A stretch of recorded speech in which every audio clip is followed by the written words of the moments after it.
Welcome to El Mercado's Monday Night Wine Tasting. Tonight we're doing 3 wines. We're doing 3 Cabernets. Cabernet Franc, Cabernet Sauvignon, and Cabernet Sauvignon. Red wine, wintertime. It's cold out in South Florida right now, so we really don't want to do white wines tonight. We're just freezing. So what we're going to do is we're going to start out with a Cabernet Franc from Chinon. It's Guy Saget. And Cabernet Franc is really the red wine of the Loire Valley. And it comes in a lot of different styles and flavors, but generally speaking, with Cabernet Franc, you're going to get a real flowery, herbaceous, right off the nose, and then it goes into like a red cherry, red fruit, red berry, medium full-bodied, nice tannins, great wine food that pairs with a lot of different holiday dishes that I've been eating, and we've been drinking a lot of Cabernet Franc this season. This first one, like I said, is a Guy Saget Le Tenasol, and it's a 2008, which was a decent vintage in the Loire. Now, Chinon is basically in the central Loire terrain area. You can get a lot of these Cab Francs at a really reasonable price too. If you just search them out, look for a decent producer, look for a decent vintage, which is 08s, 07s, 05s. And you get a good price on them, and I really suggest it for anybody that likes Cabernet Sauvignon, likes Merlot, likes that medium full-bodied flavor or texture and weight of wines, to really try a Cab Franc. It's something that's overlooked a lot, especially on wine lists. Definitely, and Cabernet Franc can be found in a lot of different places. Obviously, as Mike mentioned before, in the Loire Valley, where it's really well known. Also on the right bank of Bordeaux, where it is blended with Merlot to give it, a different component to it, almost a peppery, spicy, yet still floral component as well. Let's try this one. Now, the color on this, it's got a nice rich color. It's a little bit pinkish around the end, which you'll notice on that. It's not going to have as deep of a color as the Cabernet Sauvignon. A little bit lighter, a little bit pinker around the edges. But the nose is quite different. This is very flowery. I guess you can kind of compare herbaceous. it to, one of the top 10 crus of Beaujolais, where it has that same body, same component, fruitiness, yet still has that nice earthiness tone as well. So the next wine that we are doing is the Patache d'Eau from the Médoc region in Bordeaux.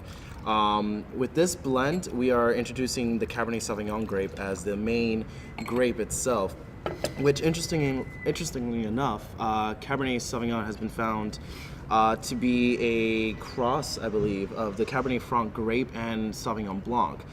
So it takes the characteristics from both these grapes to... It's its parents. Its parents, yeah. To make fantastic wines from all over the world. And this is a good representation for this. Now here you have the blend of 60% Cabernet Sauvignon, I think 30 for the Merlot, and again you see Cabernet Franc in here only at 7%, and then the last percentage is going to be Petit Verdot. So we taste this wine. This wine should really just bring you right to Bordeaux. Just the vinification process, the use of oak, the blend itself, the Cab Merlot really kind of jumps out of the glass for me, at least, as a left bank Bordeaux. And right away, it's taking me right to Bordeaux. These wines, great food wines, obviously, with your heavier dishes, with your cream sauces, with your reductions, especially when you're cooking and you're using wine. If you're using red wine in the sauce that you're cooking, I usually go right to Bordeaux, especially if it's a nice juicy steak, even fish. Fish with a heavier sauce goes with this. A lot of the blends that you get, Cabernet, Merlot, Petit Verdot, Cab Franc, when you see these blends of 2, 3, 4 grapes, you're going to find that for a reason. So like a chef, the winemakers will put their assemblage together, put the cuvee together to make the wine taste good. And in this case, 6% Cabernet Sauvignon, 30% Merlot, some Cab Franc, some Petit Verdot made the dish, made the wine. And you'll find that they're a little bit rounder, and in my opinion, usually have a little bit more to offer. They do. I always see it as a puzzle. You have different pieces of it, and you got to put it together to get the whole picture. And this is exactly what it is. Same concept can be applied to wines. Really good dark berry flavor. You get a lot of that, the extraction from the wood, which gives it a little bit of spice, a little bit of I guess, a vanilla sort of component, but more spice and coconut kind of thing going on there. And definitely with the aging in the wood, you smooth out some of the tannins that would otherwise be completely sharp and throw you off track. It's nice and smooth, easier to drink, but you still get a lot of the different components for the wine itself. Okay, the last wine we're tasting today is the Turn 4. It's Bennett Lane Winery is making this, which you may be familiar with, Napa Valley Juice. Very well-known wine. Turn 4 is one of their second wines, coming from some of their second juices. 100% Cabernet Sauvignon, correct? Yeah. And on this one, just pouring it out right away, you could see the color on this, very dark ruby. This wine also, I could smell it from here. It really comes out of the glass. The aroma comes off. It's hitting my nose right now. Hotter weather, riper fruit, more alcohol, more intensity.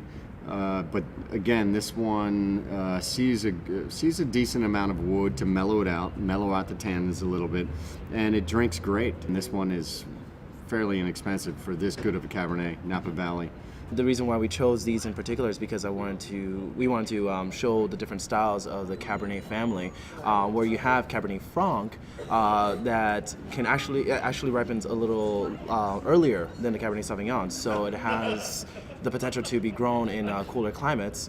And then you have the blends of the Cabernet Sauvignon and then 100% Cabernet Sauvignon, where you can see the differences in the style and also the effects of the weather and the terroir, where you have the hotter climate and it's a bigger, bolder, fruitier, fruit-forward wine. And one thing we didn't talk about really quick is a main component of all these wines is the soil, the earth, the terroir where it's made. And these are three very different areas where they're grown: the Loire, Bordeaux, and Napa, and that also comes out in your wine as well. So, thank you for tuning in to our video blog with our Cabernets, and don't forget to give us a call for New Year's Eve because you only have about 2 days left. And also make sure to join us for our Brewmaster series. Our first beer dinner will be on January 26th at 7 p.m. Spaces limited. We're only limited to about 15 people, and we're actually filling up pretty quickly. And it's a 3-course dinner. Each course is going to be paired with a different beer, and the first brewery is Holy Mackerel. So be sure to join us for that. It's going to be an amazing night. Excellent. Hi, Mom.